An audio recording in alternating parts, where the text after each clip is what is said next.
찬송 함께 한번 부르시겠습니다. 하나님이시여.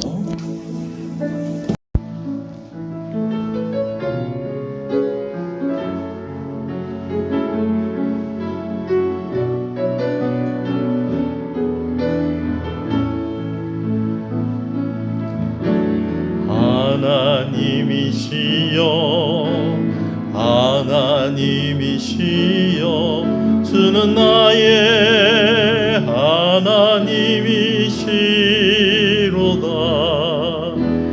나의 몸과 마음 주를 갈망하며 이제 내가 주께 고백하는 말.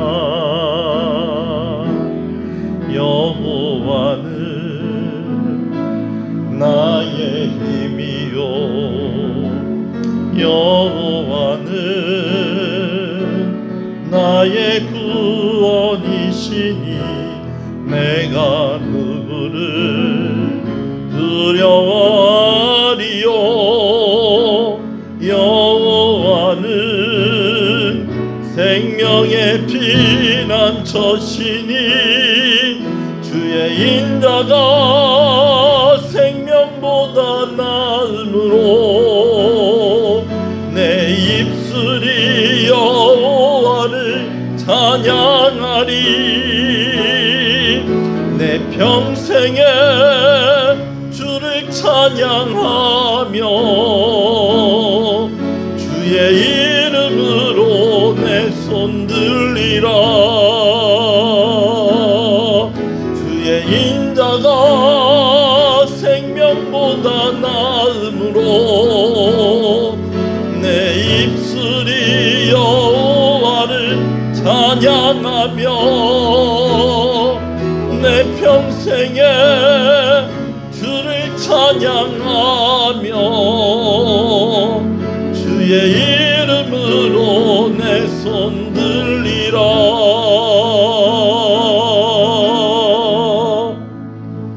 할렐루야. 이제 다 같이 일어나셔서 기도하시면서 하나님 앞에 예배로 나아가겠습니다.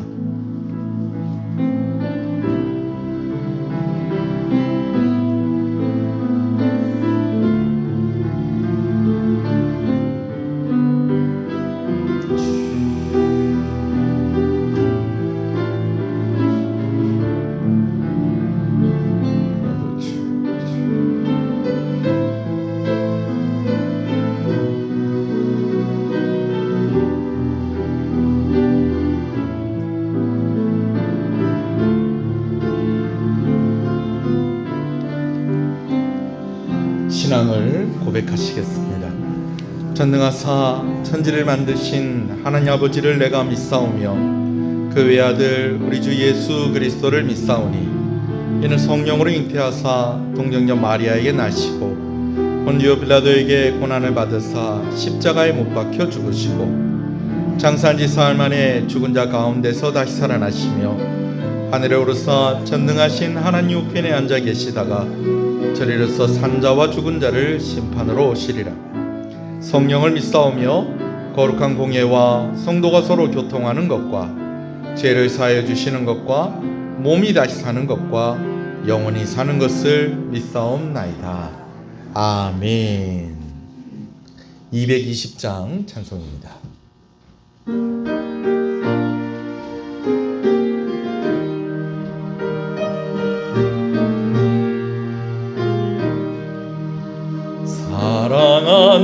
사랑하는 주님 앞에 형제자매 한자리에 크신 은혜 생각하며 즐거운 찬송 부르네. 내 주 예수 본을 받아 모든 사람 내 몸같이 환난 근심 위로하고 진심으로 살아나세. 사랑하는 누님 주님 앞에 온갖 충성 다 바쳐서 외로우나 즐거우나 힘써 섬기네 우리 주님 거룩한 손 제자들의 발을 씻어 남 섬기는 종의 도를 몸소 행해 보이셨네 사랑하는 주님 예수 같은 주로 섬기나니 한피바람 노미룬 형제여 친구들이여 한 몸같이 친밀하고 마음으로 하나 되어 우리 주님 크신 뜻을 지성으로 준행하세. 아멘. 시편 10편의 말씀을 교독합니다. 여호와여 일어나옵소서 하나님이여 손을 드시옵소서 가난한 자들을 잊지 마시옵소서. 어찌하여 악인이 하나님을 들으시어 그의 마음에 이르기를 주는 감탄하지 아니하리라 하나이까. 주께서는 보셨나이다. 주는 재앙과 원한을 감찰하시고 주의 손으로 갚으려 하시오니 외로운 자가 주를 의지하나이다. 주는 벌써부터 화를 도우시려니시니이다. 악인의 팔을 꺾으소서 악한 자의 악을 더 이상 찾아낼 수 없을 때까지 찾으소서. 여호와께서는 영원 공수로 왕이시니 이방 나라들이 주의 땅에서 멸망하였나이다. 여호와여 주는 겸손한 자의 소원을 들으셨사오니 그들의 마음을 준비하셨으며 이를 기울여 들으시고 고아와 압제당하는 자를 위하여 심판하사 세상에 속한 자가 다시는 위협하지 못하게 하시리이다. 아멘. 앉으시겠습니다. 기도하겠습니다.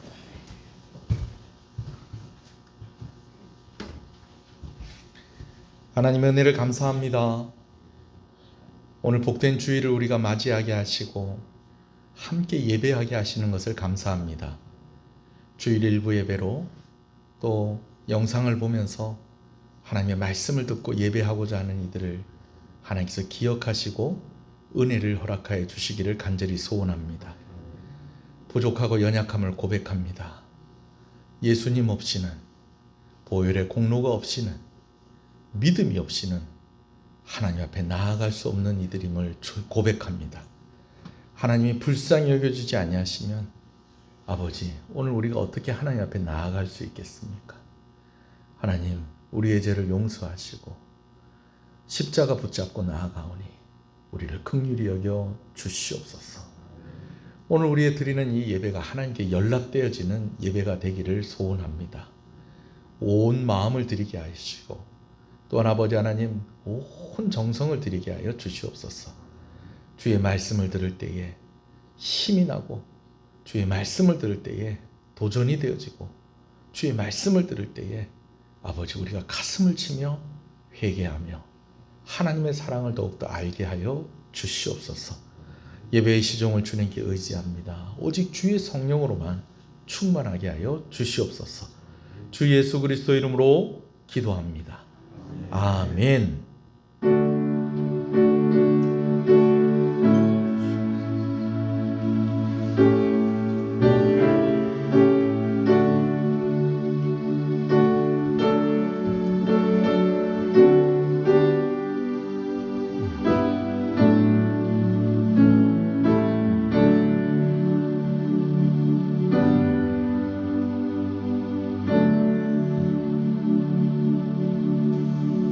은혜로다. 주와 함께 거함이 은혜로다.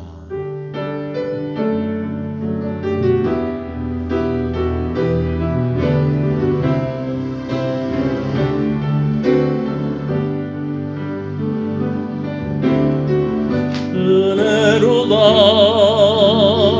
주와 함께 감히 은혜로다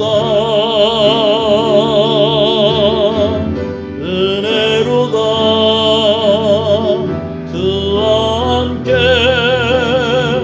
감히 은혜로다 주가 계신 지성소에서 주를 찬송하며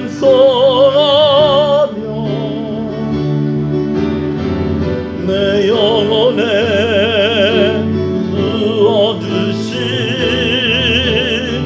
주의 큰 은혜로다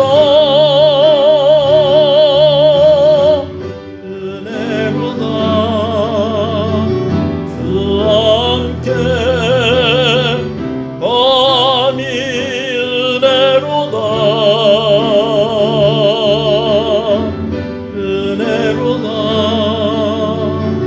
주와 함께 감히 은혜로다.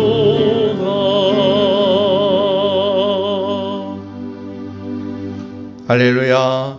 우리 앞뒤 옆 사람 인사하시겠습니다. 잘 오셨습니다. 주 안에서 잘 되고 있습니다. 더 잘 됩니다. 갈수록 잘 됩니다.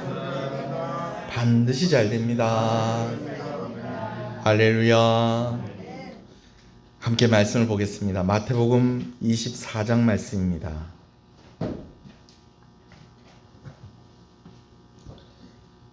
마태복음 24장 15절과 16절의 말씀을 보겠습니다. 마태복음 24장 15절과 16절 18절까지 말씀을 보겠습니다. 말씀을 봅니다. 그러므로 너희가 선지자 다니엘이 말한 바 멸망에 가증한 것이 거룩한 곳에 선 것을 보거든 그때에 유대에 있는 자들은 산으로 도망할지어다. 지붕 위에 있는 자는 집 안에 있는 물건을 가지러 내려가지 말며 밭에 있는 자는 겉옷을 가지러 뒤로 돌아보지 말지어다. 그날에는 아이벤 자들과 젖먹는 자들에게 화가 있으리로다. 너희가 도망하는 일이 겨울에나 안식일이 되지 않도록 기도하라. 이는 그때에 큰 환란이 있겠습니다. 창세로부터 지금까지 이런 환란이 없었고 후에도 없으리라. 아멘. 21절까지 말씀을 보았습니다. 고난을 받으시고 십자가에 달려 죽으시기 전 마지막 일주일을 보내고 계시는 주님께서 제자들과 함께 이제 성전을 나오시면서 이야기하시는 중에 성전이 무너질 것을 말씀하셨지요. 심지어는 돌 하나도 돌 위에 남지 않을 것이다 라고 그렇게 말씀을 하십니다. 여러분, 성전이 무너지고 예루살렘이 망하는 것은 유대인들의 입장에서는 또 제자들의 입장에서는 나라가 망하는 것이고 세상이 망하는 것이었습니다. 그러나 성전이 파괴되고 그러니 성전이 파괴되고 예루살렘이 망한다는 이 말이 제자들에게는 그냥 들리는 말이 아닌 것입니다. 심각하게 받아들여졌죠. 그래서 예루살렘 성을 이제 완전히 빠져나와서 예루살렘이 한눈에 보이는 감람산에 오르신 예수님께서 잠깐 앉으셨을 때에 예수님께 질문을 합니다. 예수님, 말씀해 주십시오. 어느 때에 이런 일이 있겠습니까? 그때에는 어떤 징조가 있겠습니까? 그러자 예수님께서 제자들의 질문에 대해서 먼저 예루살렘이 망하기 전에 여러 가지 징조에 대해서 말씀을 하십니다. 첫 번째 징조는 미혹해하는 자들이 많을 것이다 라는 것입니다. 두 번째 징조는 난리와 난리의 소문을 듣게 될 것이다 라는 것입니다. 여기서 말하는 난리는 전쟁을 말하는 것이죠. 그리고 세 번째로 교회가 핍박 가운데 있게 될 것이고 그로 인하여서 교회가 참 많이 어려워질 것이다 라는 이야기를 하셨습니다. 그리고 예수님께서 이 말씀을 하시면서 강조해서 하시는 말씀이 있었는데 그 말씀이 무엇이냐면 이것이 바로 재앙의 끝이 아니라 무엇이다? 재앙의 시작이다 라고 그렇게 말씀을 하셨죠. 그리고 계속해서 예루살렘의 멸망이 가까워왔을 때의 상황을 몇 가지 더 말씀하시는 것이 오늘 본문의 내용입니다. 오늘 말씀 보면 예수님께서 성전이 무너지고 예루살렘이 망할 때 있을 일로 다니엘을 통하여서 예언된 멸망에 가증한 것이 거룩한 곳에 선 것을 보게 될 것이다 라는 말씀을 먼저 하시는 것을 봅니다. 우리가 읽었지만 15절 말씀을 한 번 더 읽겠습니다. 시작.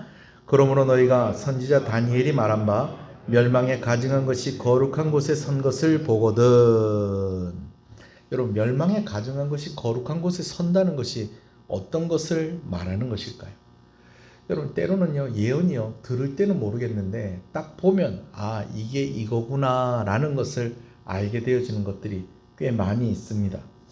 같은 내용을 담고 있는 누가복음 21장 20절에는 거룩한 곳에 선 멸망에 가증한 것들이다라고 그렇게 이야기하지 않고 뭐라고 얘기하거나 하는 거니, 예루살렘이 군대들에게 애워싸는 것이다 라고 그렇게 기록하고 있는 것을 봅니다.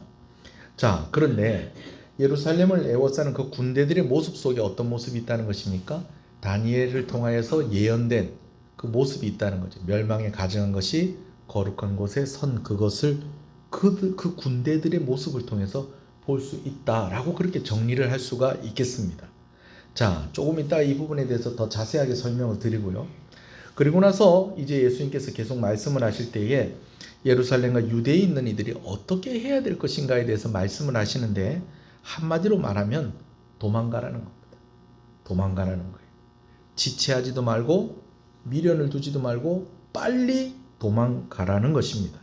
16절, 17절, 18절 또 읽어보겠습니다. 시작.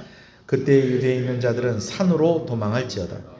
지붕 위에 있는 자는 집 안에 있는 물건을 가지러 내려가지 말며 밭에 있는 자는 겉옷을 가지러 뒤로 돌이키지 말지어다. 자, 따라합시다. 지체하지 말고 미련을 두지 말고 빨리 도망가라. 아무리 이기기 힘든 적이라고 할지라도 그래도 한번 대항해 봐야 되는 거 아닙니까? 여러분, 우리가 그렇게 생각할 수 있겠습니다. 그러나 도망가라고 할 때는 이길 수 없는 전쟁이다라는 겁니다. 도망가는 게 최선의 방법이다. 이것밖에는 없다라는 겁니다. 그만큼 예루살렘이 망하기 전에, 성전이 무너지기 전에 그 상황이 힘들고 어려워질 것이다 라는 것을 말씀하시는 것이죠. 자, 이어서 예수님께서 또 안타까운 마음으로 말씀하시는 것이 있습니다. 19절과 20절입니다. 시작. 그날에는 아이벤 자들과 젖 먹이는 자들에게 화가 있으리로다. 너희가 도망하는 일이 겨울에나 안식일에 되지 않도록 기도하라. 여러분, 우리가 아무리 힘들어도요, 배려해야 되는 사람들이 있어요. 어떤 사람을 배려해야 되느냐? 아무리 힘들어도요, 살펴줘야 되는 사람이 있는데, 아이를 가진 여인들과 젖 먹이는 아이들, 젖 먹이는 여인들, 그리고 그 젖을 먹는 어린 아이들을 아무리 우리가 힘들어도 이 사람들은 우리가 보호해주고 배려를 해줘야 된다는 것입니다. 근데 이때에는 이런 사람들이 더 불쌍하다는 거예요. 왜 그러느냐? 이들도 챙길 만한 여력이 없다라는 것입니다. 그럴 만한 여유가 없을 정도로 어떻다는 거예요? 힘들다는 거죠. 오히려 구해야 될 것이 있다고 한다면 겨울에 이 일이 일어나지 않게 해주십시오. 또 안식일에 이런 일이 일어나지 않게 해주십시오. 왜 겨울에 이 일이 일어나지 않게 해달라고 하느냐 하면, 우리나라는 그래도 조금 비가 많이 오는 계절이라고 한다면 언제를 꼽을 수 있겠어요? 여름을 꼽을 수가 있겠죠. 그죠? 장마철이 있는. 근데 유대인들은 비가 잘 안 오는데 그나마 비가 오는 계절이라고 한다면 언제가 비가 오는 계절인 거 아니? 겨울이 그나마 비가 오는 계절인 거예요. 그렇다고 비가 많이 오지도 않아요. 근데 오면 또 조금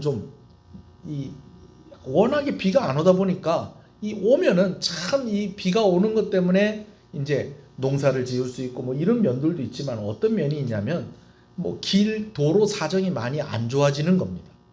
우리나라 같이 포장이 이렇게 잘 돼 있는 나라가 없어요. 그 이유 중에 한 가지가 있다고 한다면 그건 비가 자주 오기 때문에 그렇습니다. 근데 여러분, 비가 자주 오지 않으면 굳이 도로들마다 포장을 할 필요가 있을까요? 없을까요? 1년에 한 2번밖에 안 와요. 그런 것 같으면 굳이 우리나라 같이 이렇게 포장을 잘 해놓을 필요가 없어요. 왜? 비가 와서 질퍽거리거나 미끄러지거나 이런 일 잘 없다는 것입니다. 오히려 이런 것보다도 다른 데 돈 쓰는 게 더 낫다는 거죠. 여러분, 유대인들은요, 그렇게 할 힘도 없었지만 비가 자주 오지 않는 데다가 겨울에 비가 오면 잘못해서 이렇게 날짜가 이렇게 탁 걸려버리면 어떻게 되냐면 이 길의 사정이 안 좋아서 도망가야 되는 그것이 더 어떻게 된다는 거, 힘들어질 수 있다는 겁니다. 거기다가 안식일에는요, 유대인들은 딱 움직일 수 있는 거리가 정해져 있었습니다. 2km. 2km 이상 걸으면 안 돼요. 여러분 2km 정도면 어느 정도냐면요, 요 바깥에 해안도로 있잖아요, 그죠? 해안도로 여기 시작하는 데부터 끝까지가 1.5km입니다. 그럼 2km면요, 유대인들 같으면 안식일에 우리 교회에서 이마트 갔다 와도 안식일을 어기는 거예요. 계산이 나오죠? 네, 그 정도 되는 거예요.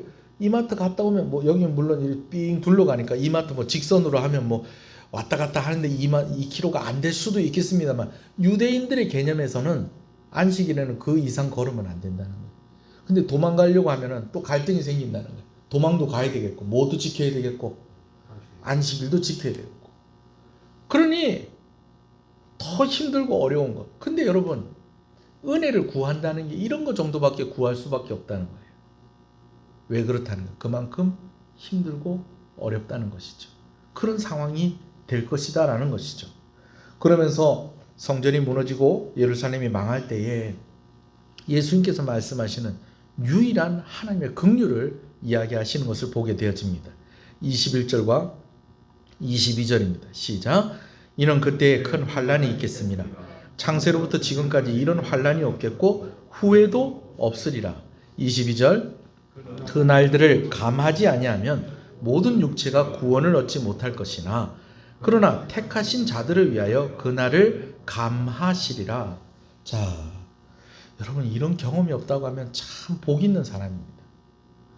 특히 남자들은, 요즘 군대는 뭐 좀 많이 변했다고 하지만 옛날에 군대 가면 그냥 무엇이 일과였냐면 그냥 많이 맞고 벌 쏘고 기합 받고, 여러분 이게 군인들의 일과 중에 뭐 주된 일과라고 해도 과언이 아니었습니다.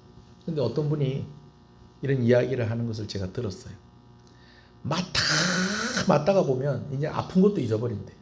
아픈 것도 감각이 없어진대.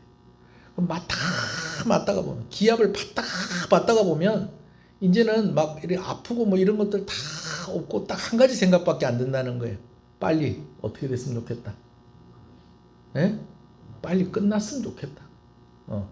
빨리 끝났으면 좋겠다. 여러분 이 생각밖에 안 든다는 거예요. 여러분 이런 경험이 없으면 정말 여러분 복 있는 사람입니다.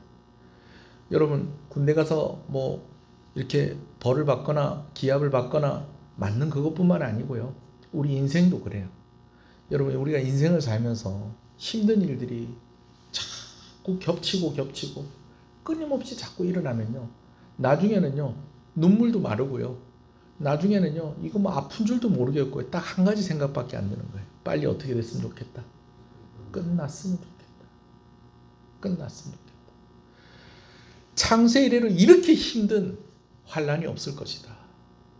여기서 은혜를 준다고 하면 한 가지 은혜밖에 없다는 거예요. 이 환란의 기간이 짧아지는 것. 그렇게 하지 않으면 다 죽는다는 거예요. 그래서 하나님께서 어떻게 해주신다는 거예요. 이 기간을 좀 감하여 주신다. 이 말이 무슨 말이냐? 예를 들어서 뭐 1년 전쟁을 할 거 한 달 만에 끝내게 해주신다든지, 한 달 전쟁할 거 며칠 안에 끝내게 해주시는지, 그나마 은혜를 주시는 게 이것밖에 없다라는 것이죠. 자, 여러분 그런데요, 이러한 일들이 예수님이 말씀하신 후에 약 35년 40년 후에 예루살렘에 그대로 일어나게 되어집니다. 제가 한 번씩 뭐 BC 몇 년, AD 몇 년 이렇게 제가 이야기를 하는데, 우리가 이렇게 연도를 이야기할 때에 역사를 BC와 AD로 나누는 것은 상식이죠. 예수님 오시기 전을 BC라고 그러고 예수님 오시고 난 뒤를 AD라고 그렇게 이야기를 합니다. AD 70년경에 예루살렘이 망하게 되어집니다. 예수님이 사역을 시작한 것이 30살 때쯤이고, 그리고 예수님이 십자가에 달려 죽으신 것이 이제 약 3년 반 정도의 사역 기간을 지나고 나서 죽으셨으니까 예수님이 지금 이 말씀을 하실 때는 그러면 AD 몇 년쯤 될까요? AD 33년, 34년, 35년쯤 될 겁니다. 한눈에 보는 성경을 같이 공부하신 분들은 아시겠지만 사실은 정확하게 AD 1년이 예수님 태어난 해는 아닙니다. 조금 차이가 있어요.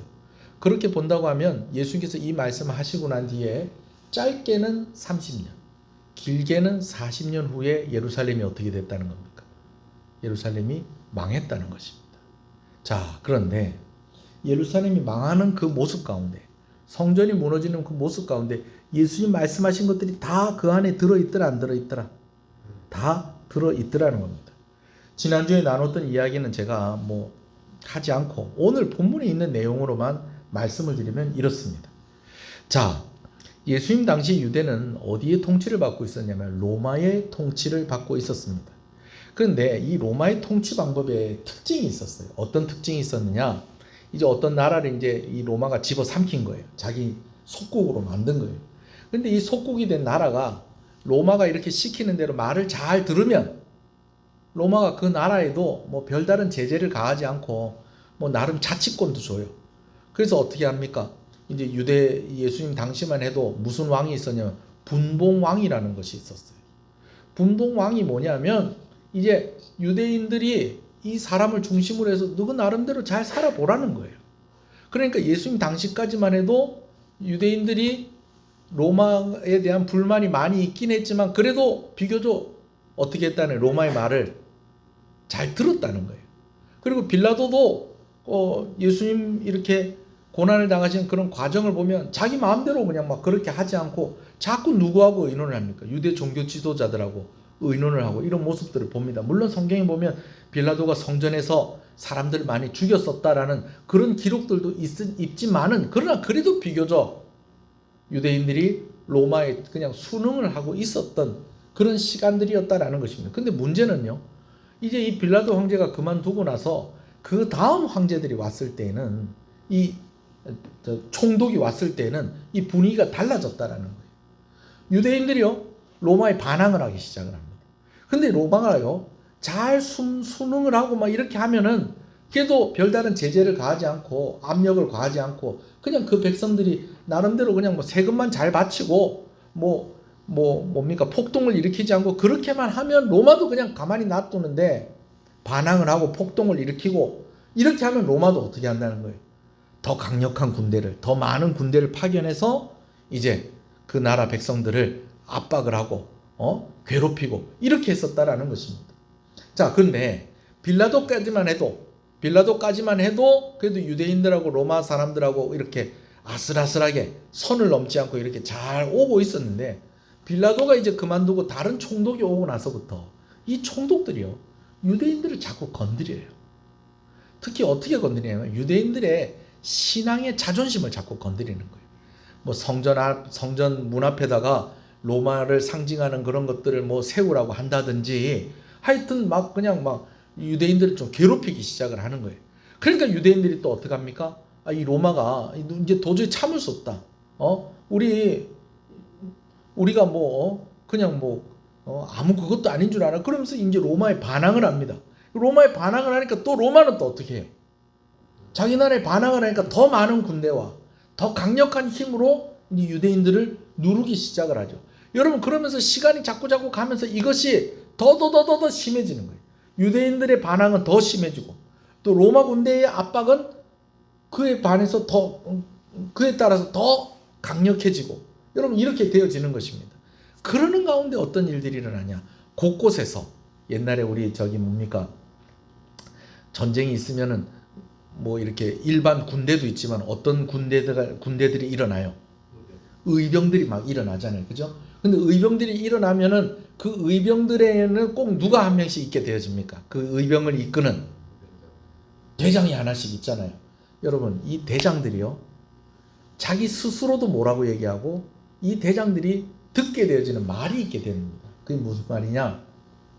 내가 그리스도라는 거예요. 내가 이 나라를 구해보겠다는 거예요. 내가 유대인들을 한번 건져내 보겠다라는 겁니다. 여러분 예수님께서 말씀하셨죠. 예루살렘 망하기 전에 어떤 사람들이 많이 나타나게 될 거라고요? 자신이 뭐라고? 그리스도라고. 여기다가 유대인들의 마음도 딱 들어맞게 돼요. 사실은 예수님 오셨을 때에 정말 세상이 바뀔 것이라고 유대인들이 많이 기대를 했었어요. 그런데 예수님께서 너무나도 허망하게 어디에 달려 죽으신 거예요? 십자가에 달려 죽으신 거예요. 그 이후에 들려오는 이야기를 들으면은 사흘 만에 부활하셨다고 그러고 또 조금 제자들과 함께 있더니 또 어디로 휙 가셨다는 거예요. 하늘로. 휙 올라가셨다는 거예요. 그게 결과적으로 유대 땅에는 변화가 있다 없다? 변화가 있긴 있죠. 그러나 여전히 로마는 유대를 다스리고 있고, 그들이 바뀌기를 원하는 그 세상은 그냥 바뀌더라 안 바뀌더라? 안 바뀌더라는 거예요. 근데 진짜 메시아 같은 사람들이 불쑥불쑥 나타나는 거예요. 그러니까 사람들이 그들을 보면서 야, 진짜 저 사람이 메시아구나, 그렇게 생각을 하기도 하고, 또 자기 스스로도 또 뭐라고 얘기하고, 내가 메시아다, 이렇게 하면서 자꾸 난리가 일어나는 거예요. 전쟁이 일어나고 분쟁이 일어나고. 여러분, 이러면 또 로마는 또 가만히 있습니까? 더 강력한 부대를 보내서 더 유대를 압박을 하고, 여러분 이렇게 되어진 것입니다. 그러다 보니까 이게 나중에는요, AD 66년쯤 돼서는요, 대대적인 로마에 대한 항거가 67년 66년에 유대 전역에서, 거의 전역에서 일어나게 됩니다. 그러니까 이제는 이 로마 황제가 이제 가만히 있지 않습니다. 이때 당시에 황제가 누구냐면 우리가 많이 이름을 들었던 네로 황제입니다. 그 나이 드신 분들은 네로 황제라고 그러면 또 최악락인가 또 그렇게 생각하는, 아니요. 로마의 가장 잔인하고 악랄한 그런 평을 받고 있는 그 황제가 바로 이 네로 황제인데, 이 네로 황제가 유대 전역에서 막 그냥 백성들이 들고 일어나니까 이거 안 되겠다, 이제는 유대를 저대로 놔두면 안 되겠다 해서 대대적으로 군사를 파견하는데, 그때에 파견을 할 때에 그 군사들을 이끌었던 장군이 이름이 좀 어려워요. 무슨 스파게티 이름 같기도 하고, 베스파시아누스라는 장군입니다. 베스파시아누스라는 장군인데요, 이 장군이 가가지고 몇 년 동안 전쟁을 하냐면 대략 2년 반 정도, 한 3년 가까이 이제 유대인들과 이제 막 계속해서 전쟁을 하는 겁니다. 그런데 여기서 변수가 생겨요. 로마 황제인 네로가 갑자기 죽어버려요.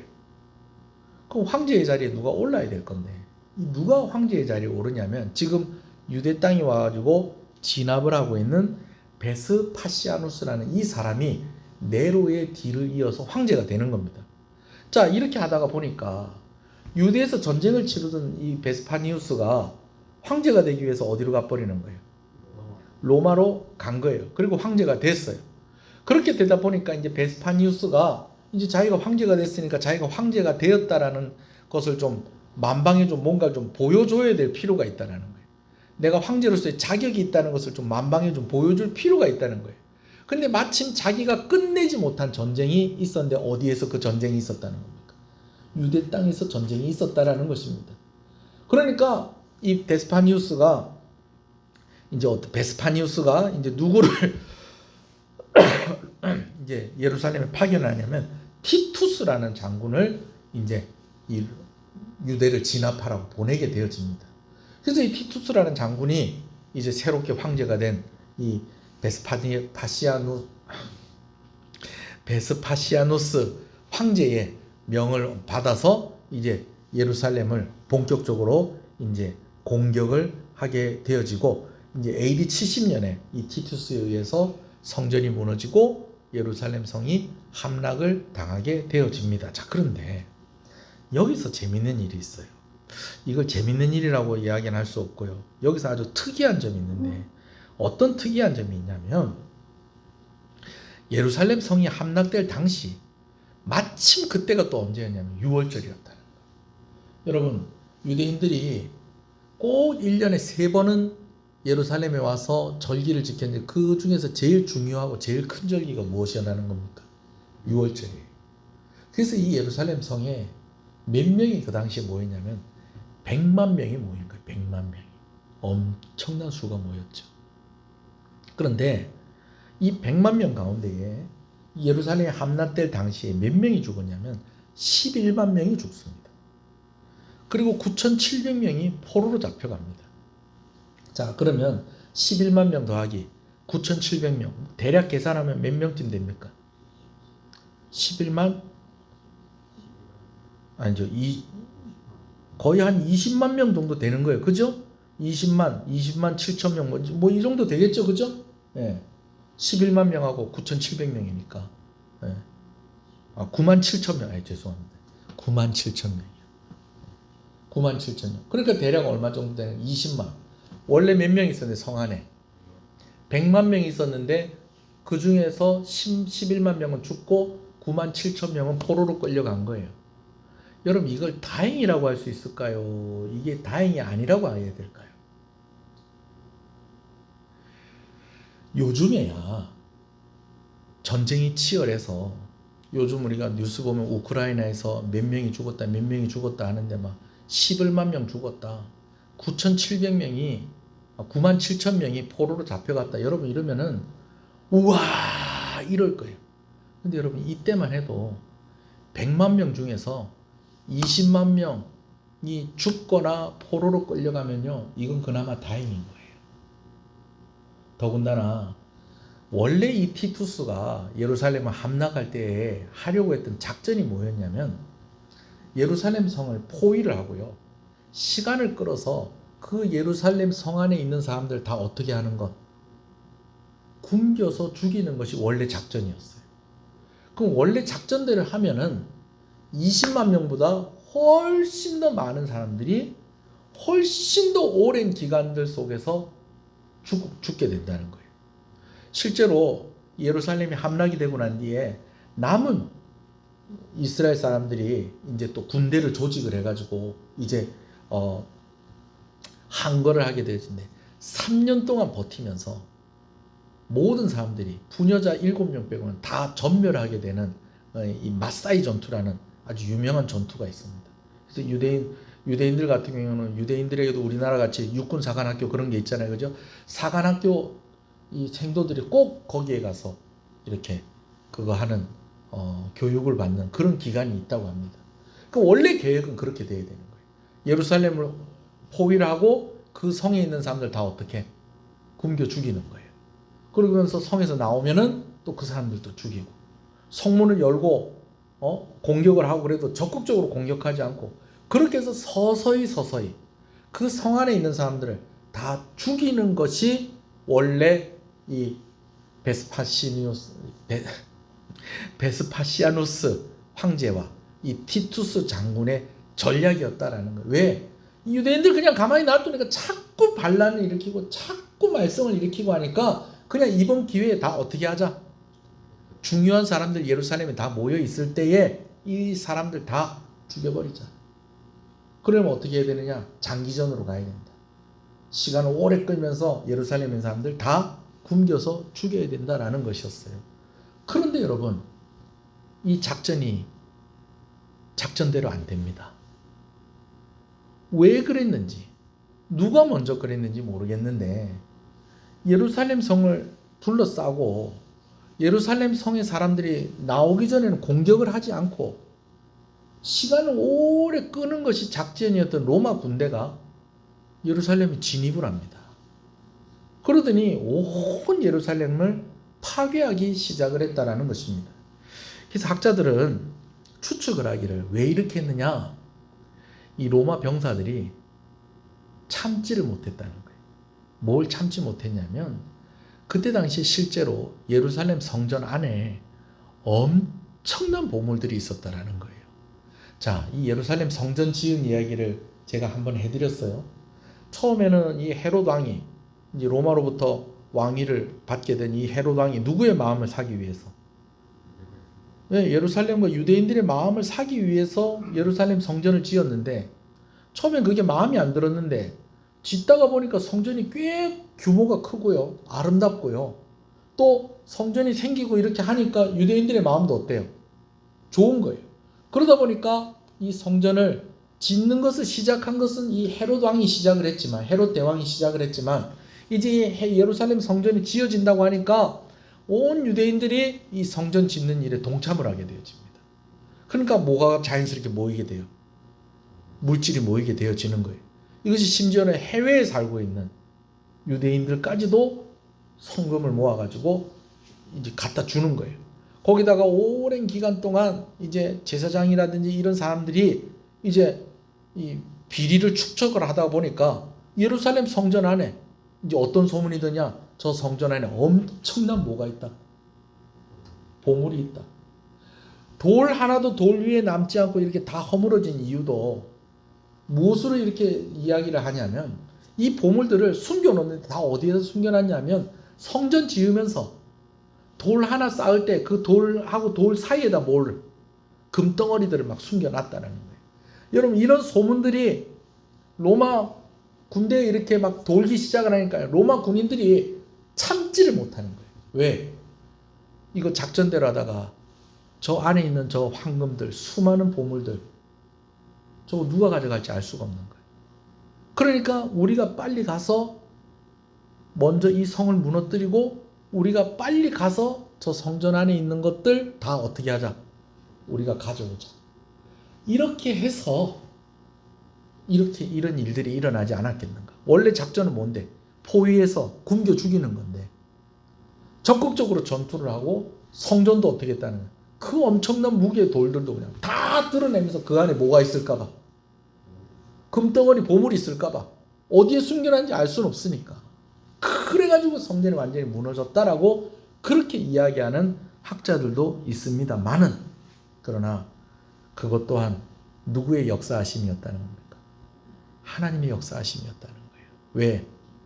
작전대로 되었다면 100만 명 중에 11만 명 죽고 9만 7천 명 포로로 끌려가는 게 아니라 100만 명 중에 100만 명 다 어떻게 되고 다 굶어 죽고, 그 전쟁이 그렇게 길어지면 그 성 안에 있는 고통은 어떻게 되고 더 극심해지는 것을 하나님께서 그 전쟁을 짧게 감하여 주셨고 그들이 살 길을 열어주셨다라는 것입니다.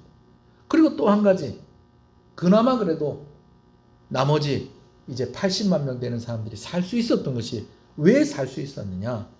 오늘 예수님께서 하신 말씀을 기억했던 초대교회 성도들이 예루살렘 성의 사람들을 설득을 해서 그들로 도망을 치게 했다라는 것입니다. 특히 무엇을 보고 도망을 쳤느냐? 로마 군대의 깃발을 보고 도망치게 했다는 거예요. 여러분 로마 군대의 깃발에는 무엇이 그려져 있었냐면요, 독수리가 그려져 있었어요. 독수리가 그려져 있는데 여러분 다니엘서에 보면요 어떤 말씀이 있느냐, 여러분 주보에 있습니다. 다니엘서 9장 27절 다 읽을 수는 없고요, 제가 이렇게 빨간색으로 표시된 부분 있죠. 다니엘서 9장 27절 제가 주보에 있는데 함께 읽어보겠습니다. 시작. 가증한 것이 날개를 의지하여 설 것이며, 이게 예수님께서 말씀하신 가증한 것이 어디에 선다?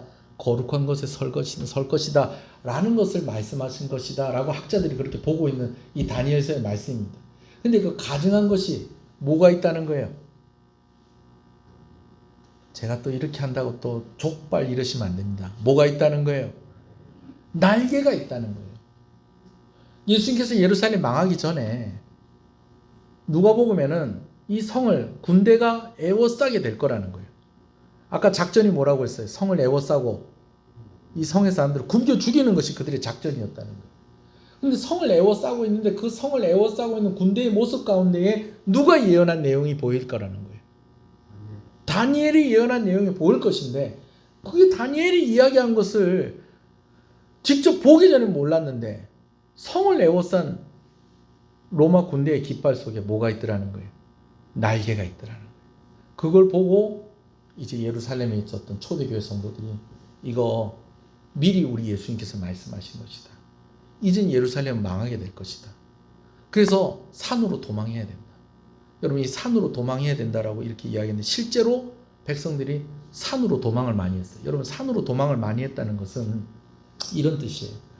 우리도 그렇잖아요. 통영도 그렇잖아요. 그죠? 이렇게 좀 뭐 동쪽이 있고 서쪽이 있고 남쪽이 있고 북쪽이 있고 그렇잖아요. 그죠? 근데 예루살렘에서 산으로 도망하라는 것은 어느 쪽으로 도망하라는 것이냐면 북쪽 요단강 쪽으로 도망을 가라는 거예요. 여러분 실제로 그렇게 해서 많은 사람들이 그렇게 도망을 갔었다라는 것입니다. 그래서 많은 사람들이 살 수 있었다라는 거예요. 여러분 제가 드리고 싶은 말씀은 뭐냐면 예수님 말씀하신 대로 예루살렘이 함락되어졌을 때 그러한 일들이 어떻게 되어졌다? 일어났었다라는 것입니다. 이게 역사적인 사실이었다라는 것이죠. 예수님의 경고를 기억한 이들은 재앙을 피하여서 그래도 살 수 있는 기회가 얻어졌다라는 것입니다. 여러분 이렇게 질문하시는 분들이 있을지 모르겠어요. 예루살렘이 이렇게 망하고 20만 명이나 죽거나 끌려갔는데 이걸 다행이라고 할 수가 있겠습니까? 하나님 어떻게 이러실 수가 있습니까? 무슨 말인지 알겠어요. 그러나 여러분 먼저는요, 이 전쟁은 이길 수 있는 전쟁이다, 이길 수 없는 전쟁이다. 이길 수 없는 전쟁이다. 그리고 이 전쟁은 심판의 성격을 가지고 있었다라는 것입니다. 더 이상 유대인들을 그냥 이대로 둘 수 없는, 하나님이 심판할 수밖에 없었기 때문에 있게 되어진 일이라는 것입니다. 도망가는 게 최선이고 빨리 끝나는 게 다행인 전쟁이었다라는 거죠. 그래서 예수님께서도 뭐라고 말씀하세요? 창세 이래에 이렇게 힘든 일은 없다. 그렇게 이야기할 만큼, 그나마 이만큼 죽고 이만큼 산 게 다행이라고 하는, 그게 결론이라고 할 수밖에 없는 그런 전쟁이었다라는 것이죠. 이 부분에 대해서는 제가 조금 더 자세하게 좀 따로 시간이 있을 때 좀 이야기를 좀 드리려고 하는데요. 한 가지만 말씀을 드리면 이거예요. 하나님께서 긍휼히 여기시는 것 우리가 함부로 판단해서는 안 됩니다. 여러분, 내가 불순종해서 벌을 이만큼 받아야 되는데 그래서 내가 벌을 요만큼 받았어요. 그럼 이게 은혜라는 거야, 아니라는 거예요? 이게 은혜라는 거예요. 이게 은혜라는 거예요. 벌을 안 받을 수는 없는데 그래도 1년 벌 받을 거 한 달 벌 받았으면 이거 은혜라는 거예요. 100만 명 죽을 거 그래도 이만큼 살았으니 그나마 은혜라는 거예요. 제가 학교 다닐 때 저하고 참 친한 친구가 하나 있었어요. 저하고 참 친한 친구가 있었는데 이제 저희가 이제 계속 이제 고등학교 졸업하고 이렇게 하다 보니까 이제 제 친구들이 다 군대 갈 나이가 된 거예요. 근데 이제 지금은 이제 그 뭐라 그럽니까? 이제 출퇴근하는 군인들 있죠. 이제 상근이라고 하는데 옛날에 뭐가 있었냐? 방위병이라고 해요. 방위병, 방위가 있었어. 방위. 근데 사실 출근을 집에서 출퇴근한다 뿐이지 군 생활하는 건 거의 같았어요. 특히 이제 그 군부대에서 이렇게 생활하는 방위병들 같은 경우는. 근데 그때 당시 저희 아버지가 예비군 중대장이었거든요. 근데 한 번은 저희 아버지가 야, 너 누구누구 아냐? 그러더라. 예, 제 친구예요. 그때. 그래, 네 친구인지 알고 있었다 그러는 거예요. 그래서 야, 아버지 어떻게 그 제 친구를 아세요? 그랬더니 걔 오늘 내가 연병장 40바퀴 돌렸다 그러는 거예요. 친한 친구인데 안 친한 친구인데 연병장 40바퀴 돌았다는 거예요. 누가 시켜서? 우리 아버지가 시켜가지고 연병장 40바퀴 돌았다는 거예요. 아유, 야, 내 이 친구를 어떻게 보지? 이제 얼굴을. 이 친구 얼굴 어떻게 보지? 미안해서. 근데 한 달, 그 얘기 듣고 한 달도 안 지났는데 제가 이렇게 시내에서 이 친구를 만났어요. 근데 이 친구가 저보고 뭐라고 하냐? 야, 내 진짜 니한테 고맙다 그러는 거예요.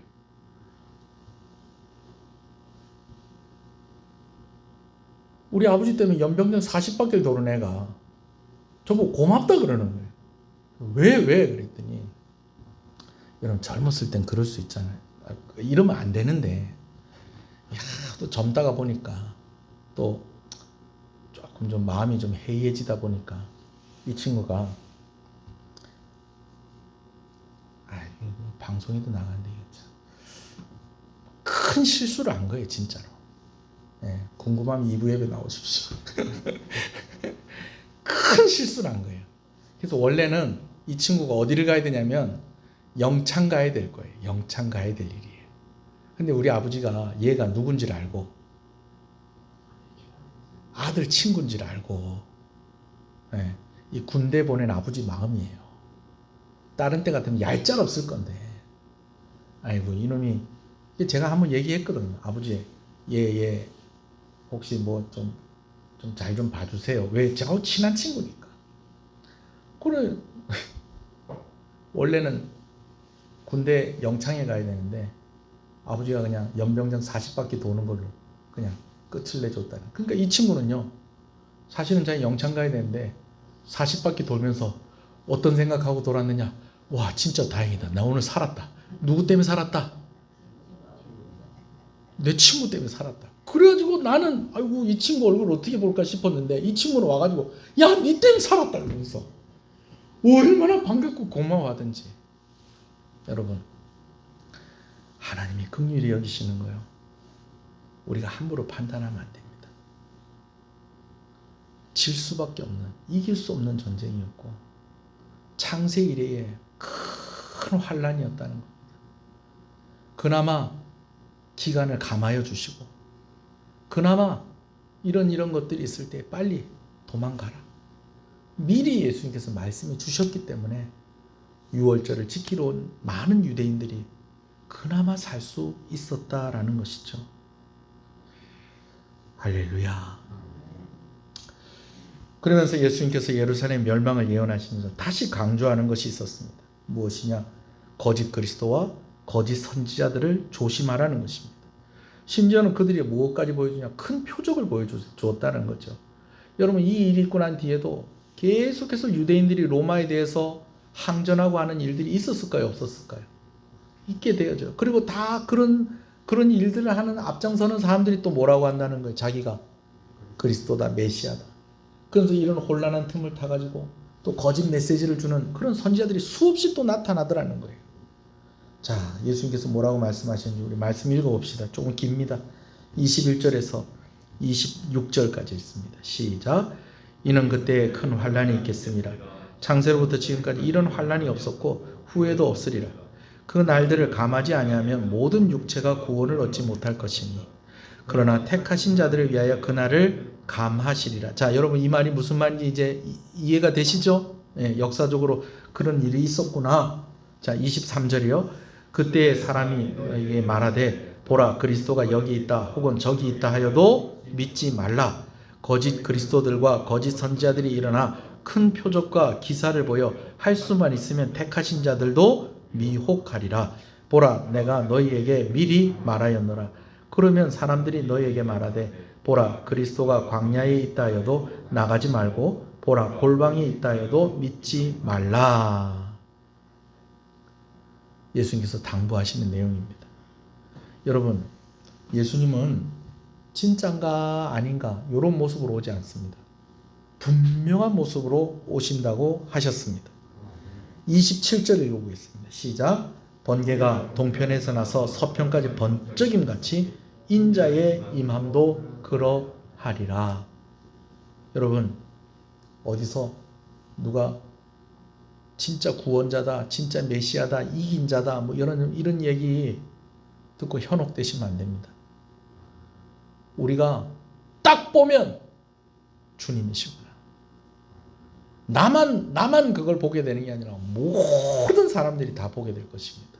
예수님 다시 오시는 것. 그 이전에 누가 뭐 그리스도다, 누가 메시아다, 누가 이긴 자다, 누가 뭐다. 여러분, 이런 말에 절대로 뭐하면 안 된다. 현혹되면 안 된다라는 것입니다. 흔들리면 안 된다는 것입니다. 말씀을 기억하고 주저하지 않고 피한 이들이 살았습니다. 가증한 것이 거룩한 곳에 선 것을 보거든 너희는 다 도망하여라. 미련도 갖지 말고 지체하지도 말고 다 도망해라. 여러분, 그 말씀을 기억한 사람들은 살았다는 것입니다. 할렐루야. 여러분, 말세를 살아가는 우리에게도 필요한 중요한 자세입니다. 마지막 말씀을 읽겠습니다. 28절입니다. 시작. 주검이 있는 곳에는 독수리들이 모일 것이니라. 여러분, 독수리가 제일 좋아하는 먹잇감이 뭔지 아세요? 첫 번째는요, 죽은 시체입니다. 이건 그냥 가서 뜯어만 먹으면 됩니다. 그러니까 시체 있는데 뭐 까마귀만 있다 여러분, 그게 생각 아니라 제일 무서운 건 독수리가요. 독수리가 제일 좋아하는 먹잇감이 뭐라고요? 죽은 시체. 여러분, 소원하는 것은 여러분들이 살아있는 성도들이 되시길 간절히 소원합니다. 죽어 있으면 뭐가 달려든다는 거예요? 독수리가 달려든다는 거예요. 그리고 또 독수리가 또 좋아하는 먹잇감이 뭔지 아세요? 싱싱하고 쌩쌩하고, 여러분, 이런 먹잇감 아니고요. 비실비실하고 휘청휘청하고 흔들흔들하고 여러분, 이런 먹잇감이 좋은 거예요. 하나를 더하면 무리 가운데 있지 않고 어떻게 지 혼자 따로 떨어져서 노는 그런 것들. 요게 먹이, 요게 먹이. 여러분, 그런 먹잇감이 되지 않기를 간절히 소원합니다. 한번 기도하시겠습니다. 예루살렘이 망하고 성전이 무너지는 것은 유대인들에게만 해당되어지는 일이 아니라 그 일이 재앙의 시작이고, 이 일이 있었다는 것은 오늘 우리가 말세를 살아가고 있다라는 것입니다. 예수님께서 또 당부하십니다. 무엇을 당부하십니까? 어디서 누가 그리스도다, 누가 메시아다, 누가 구원자다, 여러분 이런 말에 흔들리지 말라는 것입니다.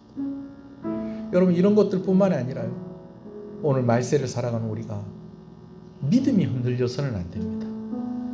마지막 말씀에 죽음이 있는 곳에는 독수리들이 모일 것입니다. 여러분 독수리가 제일 좋아하는 음식은 죽어 있는 것입니다. 독수리들이 제일 좋아하는 먹잇감은 비실비실하고 흔들흔들하고 힘이 없는 것들입니다. 오늘 믿음으로 바로 서 있는 저와 여러분 되시길 소원합니다. 흔들리지 않는 믿음을 주시옵소서. 나에게 분별력을 주시고, 예루살렘에 망하는 그런 과정 속에서도 하나님께서 살 길을 여셨는데, 하나님 나에게도 살 길을 열어 주시옵소서.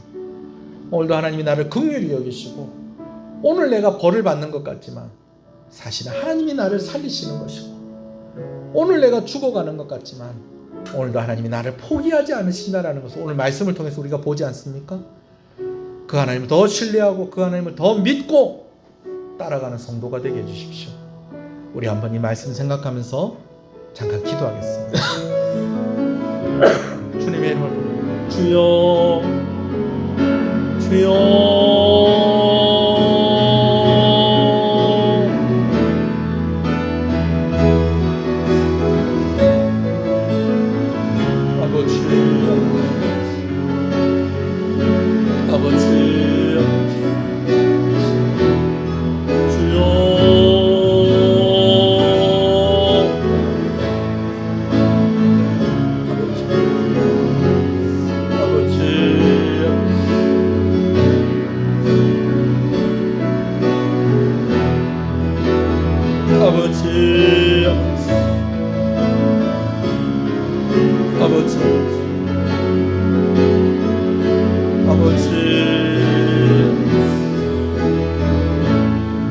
살아계신 하나님 아버지 감사합니다. 예루살렘이 망하기 전에 멸망에 가증한 것이 거룩한 곳에 선 것을 보게 될 것이다 라는 이 말씀을 직접 보기 전에는 그것이 무엇인지 도저히 가늠할 수 없고 이해할 수 없는 그러한 일이었는데, 실제로 예루살렘 성이 함락되어질 때에, 성전이 멸망할 때에 주님께서 말씀하신 것이 이것이었구나 라는 것을 그 성의 백성들이 알 수 있게 되었습니다. 오늘 우리는 예수님이 어떻게 오실지 우리가 성경에 기록된 것으로 우리가 알고는 있지만, 그것을 그려보라고 한다면, 그것을 이야기해보라고 한다면 그것을 그리거나 이야기하는 것이 쉽지 않을 것입니다. 그러나 예수님 다시 오실 때에 오늘 우리는 우리가 들었던 그 모습들을, 예수님 오시는 그 모습들을 통해서 분명하게 확인하게 될 것입니다.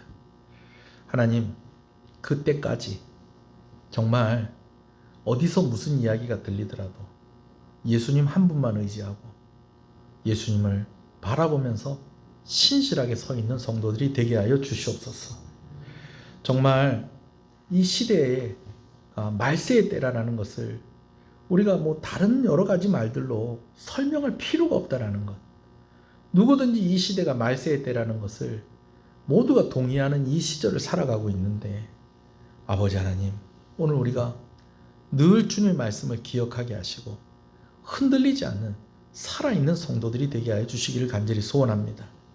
죽음이 있는 곳에 독수리들이 모일 것이라고 했는데, 아버지 하나님, 악한 무리들의 먹잇감이 되지 아니하도록 우리가 신실하게 하나님과 함께 동행하는 성도의 삶을 살아가면서 이 말세의 때에 정말 살아남는 성도들, 구원받는 성도들, 약속받은 그런 하나님의 자녀들이 되게 하여 주시옵소서. 하나님 앞에 귀한 것들입니다. 주일원금으로 주정원금으로 드립니다. 드린 손길들을 주께서 기억하시고 우리 성도들 하나님께서 긍휼히 여기시고 하나님께서 은혜 주시기를 간절히 소원합니다. 건강하게 하시고 물질의 시험이 없게 하시고 하는 사업들이 잘 되게 하시고 아버지 하나님 필요한 것들이 하나님의 은혜로 날마다 채워지게 하여 주시옵시고 이로 인해서 근심하며 병들지 아니하도록 하나님께서 붙잡아 주시기를 간절히 소원하고 소원합니다. 10의 1조로 하나님께 드립니다. 건축원금을 하나님께 드립니다. 성교원금으로 하나님께 드립니다. 하나님께서 드린 손길들을 기억하여 주시옵시고 아버지 하나님 특별히 하나님 나의 주인임을 고백하며 드리오니 하나님께서 책임져 주시고 은혜와 긍휼을 드린 손길들과 가정 가운데에 베풀어 주시기를 간절히 소원하고 소원합니다. 성교원금으로 드립니다. 건축원금으로 드립니다. 하나님의 뜻을 우리를 통해서 이루어 가신다라는 것을 기억하고 아버지 하나님 우리가 직접 가지 못하지만 귀한 선교사님들과 또 여러 귀한 단체들과 협력하는 이러한 모습을 하나님께서 귀히 보시고 특별히 이들을 위해서 기도하고 물질로 헌신하는 자들에게 은혜와 복을 더하여 주시기를 간절히 소원합니다. 선교 현장 가운데에 하나님께서 함께해 주시는 역사가 있어서 더 많은 사람들이 예수 믿고 살아나는 일들을 보게 하여 주시옵시고 수고하는 선교사님들과 귀한 간사님들, 귀한 사역자들에게 은혜를 부어 주시옵소서. 건축원금으로 드리는 손길들입니다. 특별히 자녀들의 이름으로 하나님께 헌신하는 이들을 축복합니다. 하나님께서 교회에 꿈을 주시고 사명을 주시고 이것을 감당하게 하시는 것 감사합니다. 우리 교회가 더욱더 힘을 내어서 주의 일들을 감당하는 교회가 되게 하시고 사명을 감당하는 교회가 되게 하여 주시옵소서. 감사함을 하나님께 드립니다. 하나님의 크신 은혜를 항상 감사합니다. 하나님 감사합니다. 범사에 감사를 드립니다. 하나님 감사합니다. 감사함으로 드립니다. 하나님 감사합니다. 기도의 제목 응답하시고 하나님께서 은혜를 베푸셨을 때에 하나님 감사를 고백하게 하시고 또 미리 감사하게 하시고 모든 것에 감사하게 하시는 것을 감사합니다. 온 성도들의 가정 온 성도들 한 사람 한 사람 가운데에 아버지는 이 감사의 고백이 넘치는 은혜가 이번 한 주간도 있게 하시고 드린 손길 가운데 은혜를 부어 주시옵소서. 예배를 섬기는 이들을 주께서 기억하여 주시옵소서. 차량을 운행하고 예배당을 청소하고 또 아버지 여러 가지 모양으로 섬기는 손길들 반주자로 안내하는 이들로 헌금위원으로 또 아버지 하나님 우리가 함께 주일에 모일 때에 아이들을 섬기는 우리 선생님들을 주께서 기억하여 주시옵소서. 구역장들과 함께 해주시고 각 기관 임역원들 가운데에도 그 수고를 하나님께서 알아주시고 축복하여 주시기를 간절히 소원합니다.